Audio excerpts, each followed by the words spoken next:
in people's lives, there's only maybe a half dozen, 7, 8 categories that really matter. Most people, they major in minor things. They focus on stuff that doesn't matter. They know more about this celebrity going in and out of rehab than they do about their own personal development.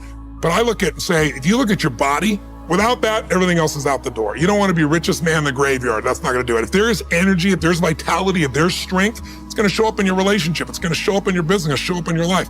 That's an area you got to master. You can't dabble. It's too important. Emotions are everything. I mean, you got a ton of money, you got everybody loves you, and your primary emotions are pissed off and frustrated, then your life's pissed off and frustrated. It doesn't matter if you got $1 billion or 1 million people loving you, your life is not great.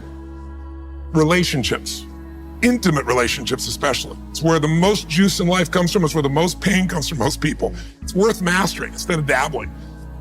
Really looking at what are you going to do with your time and mastering your time. Instead of having a checklist, you cross it all off. You can mistake movement for achievement. I want to squeeze out of that time what matters, that creates value for me and for everyone I care about and love.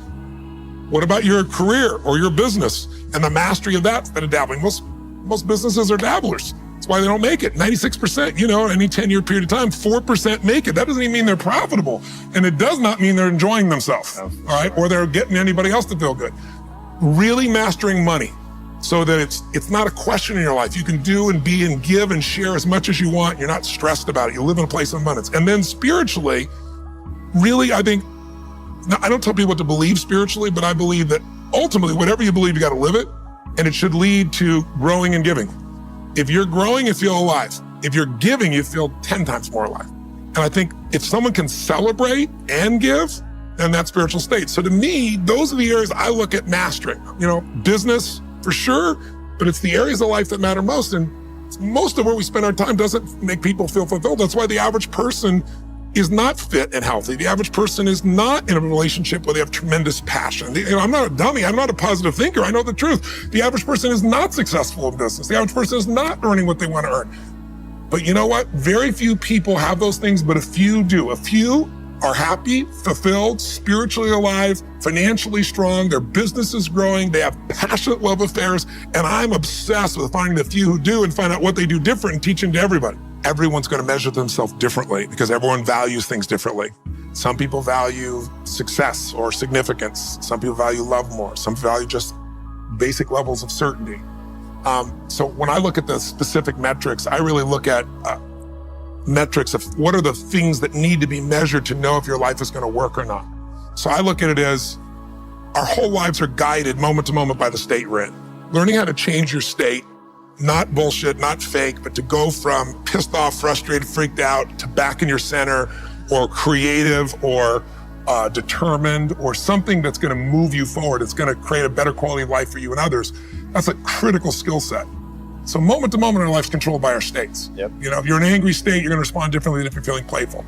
But what controls those states long-term is your model of the world, your worldview. And I look at that as having, as a metric, 3 things that I look at. I look to see first, what are the targets you're after? The target is, everyone has different goals and dreams and desires. But as I traveled around the world to 100 countries, I started going, holy shit, I'm seeing the same problems. What's underneath it? I began to see that there are these same 6 human needs that we all have, the same needs. We all have a need for certainty, that we can avoid pain and we can have some pleasure, some comfort. We all need uncertainty.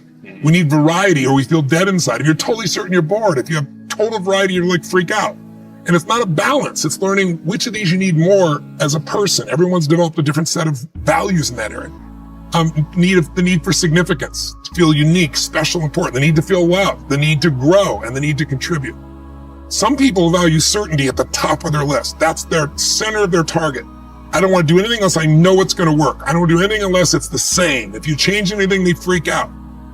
If certainty is the number one thing on your list, everyone has the same needs, but if it's number one, I know how your life's going to be. I can predict the direction of your life and therefore the destination to some extent.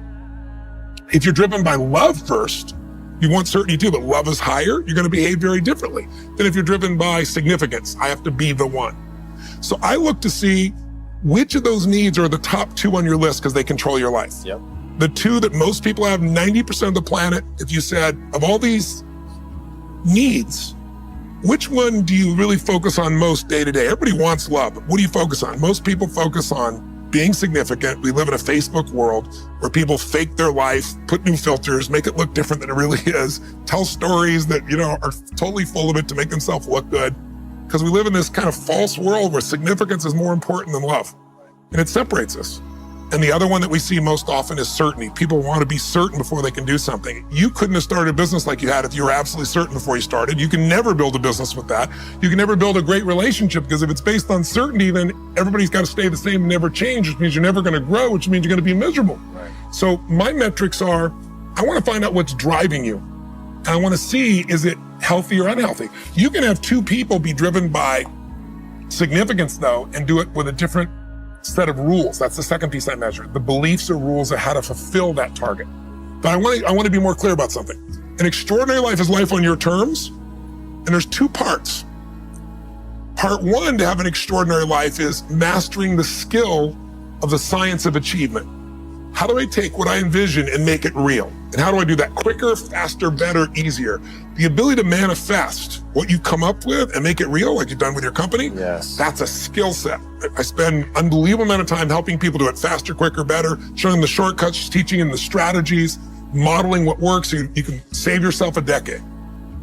But I would submit to you that having done this for 38 years with, 50 million people at this stage, I can tell you that the science of achievement, there are a lot of people that are damn good at that, and they still don't have an extraordinary life. They have an extraordinary life. You see it as extraordinary, but I get the phone call from the multi-billionaire who tells me he wants to do this thing on his business, but what he really find out is he's miserable as hell, and he's hoping somehow I'm going to rub off on him on that side too. Right.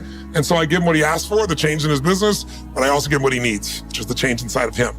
So the second skill is the art of fulfillment. If you want an extraordinary life, you can't just achieve, you got to be fulfilled. As simplistic as that sounds, but it's an art